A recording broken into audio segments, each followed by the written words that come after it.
Before we start talking about what Riga are like themselves, what's it like in the build up to these games when you're going to Europe and you're sort of staying in the hotel the night before? I know it's a little bit different now with COVID that you actually have to stay there. What are the feelings going into these kind of European games?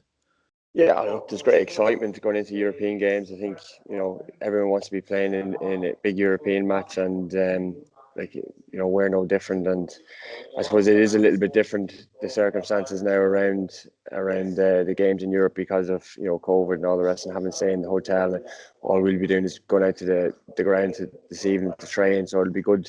You really look forward to going to the pitch to get a session in. So like it's certainly different, but we're just glad to be playing football. And I think we have to be thankful for that in the current climate. So Dundalk took on Riga last year in 2019. It was a draw at home and a draw away. You eventually went through on penalties.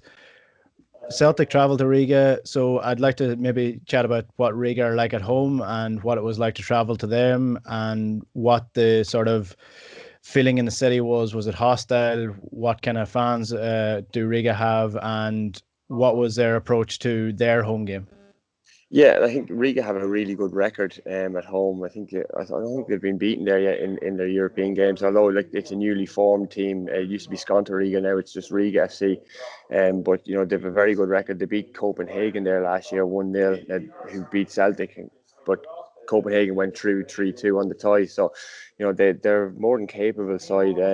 Obviously, look, we had a very good experience there last year because we went through on penalties, and our supporters really enjoyed it. And I think that's a trip that will live long in their memories, and they enjoyed the city and everything attached to Riga. So it was a good result for us, but I think it will be a difficult tie. They're a very defensive side. They didn't really give much away, and we had a lot of the ball, but we struggled to break them down. But I think there was opportunities to score from set pieces. So you could probably see the likes of Shane Duffy taking advantage of that. I think he could be a real threat, and as we know, he's a massive handful in the box anyway. So you'd be hopeful that Celtic will be able to punish them, maybe from set pieces.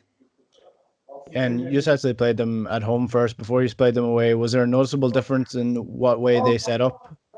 No, we actually played them in Dundalk first, and we won every.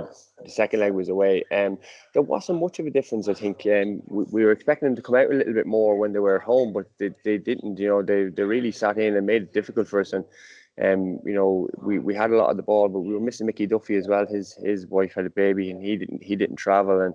And but look, I thought we were the better side in the game, but we just didn't we didn't create enough chances to probably to win it in the 90 minutes. And for those who are watching who might not have seen Dundalk play quite a bit, they're similar enough to Celtic in the sense that they like to enjoy keeping possession and getting in behind the defence and getting the ball wide, getting crosses into the box. Where did you just find just were well suited to play against a team like Riga, or was it really difficult? Did you find it frustrating trying to break a team that's sitting in down? Yeah, well, I think it's always frustrating trying to I suppose break down a team that's sitting in. But look, you've got to be clever, and you've got to drag them out of positions and try and play the ball through the lines. Get in behind them to hurt them, and that'll be the challenge for Celtic. I think that you look at Riga's record. I think they've kept 11 clean sheets this year, so they don't give up a lot of opportunities, and they have a lot of the same players that were there last year, and they have a new striker this year as well, so they're probably a little bit more of a threat going forward. I know that Roman DeBelco and Roger and Brazola are a couple of team players that were there last year, and they've all scored 4 goals each, as well as the new striker from Congo that they have. So they're a team that dominate their domestic league, and will be dangerous, but they'll be happy to defend and try and hit Celtic on the counter attack. I think that's what they did with us, and obviously look, they got through to the playoffs last year. So look, they are a good side, and you've got to give them respect. To beat Copenhagen 1-0 in Riga, that gives you the message that you need to going into that game, that these are capable side. But I do still think that Celtic will have enough, to beat them.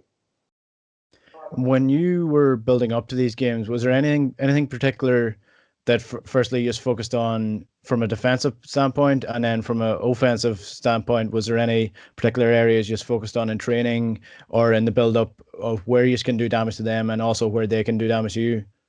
Yeah, you always look at players, I suppose, individually first, and then collectively. You get to look at the patterns of play that that team or the style that they play with, and try to identify clear patterns that they do in games so that you're ready for it when you play. Like we were kind of familiar with Dubelko, who was their striker, who we played against previous year. He played for Levadia Tallinn. He kind of moves around a little bit, and he was with them with Riga last year. He had signed for them just before Europe, so that'll just tell you the way these teams operate. They're able to bring in a quality player like that just before Europe. So we were familiar with him, and we looked at obviously all the players, like I say, individually and collectively, and ways that we can hurt them. And we did feel that we got opportunities to get at them wide, but they did sit pretty deep, and I do think that set pieces is an area that they were vulnerable on. We did create one or two good chances from them. So it'll okay. It's always the same. It's always a challenge. If they get the first goal, it can make it very difficult for you. So we were always well aware that we couldn't cough anything up easy, and we had to be defensively very solid, which I think we were over the two legs. And although it was penalties, we went through, and I think we deservedly went through in the end. And like I said, you're actually in the hotel now in the build up to your own game. You're playing Sheriff tomorrow night. And if you just go through, you just manage to actually avoid Celtic in the next round of the draw because you still have an unseeded side. If you just go through, how are you building up to this game? How are you feeling ahead of the game against Sheriff? Yeah, we're feeling good. I think we've turned things around in terms of our form. We've won the last three games, obviously in different competitions, but it's been good to kind of get a little bit of a run going. Difficult win last week away in Andorra, where we had a man sent off for we had to play without Andy Boyle for 30 minutes, but we got the job done. So we're going into this in good form, and we look, it's a difficult tie. Every game in Europe is hard, and we're hopeful that we can put a good performance together and get the right result. Has there been an Italian change to your side since Filippo took over? Filippo, he likes us to defend well and keep clean sheets, which is, I suppose, an Italian nature. And look, we've kept a couple recently, so that's a good start. But he's been very positive, and he really wants the players to go out and perform to their best and go and do the right thing. So it's been very good so far, and hopefully we can keep that going and get a big result on Thursday. All right, good stuff, Gary. Thanks very much, and best of luck tomorrow night. No problem. Thanks very much.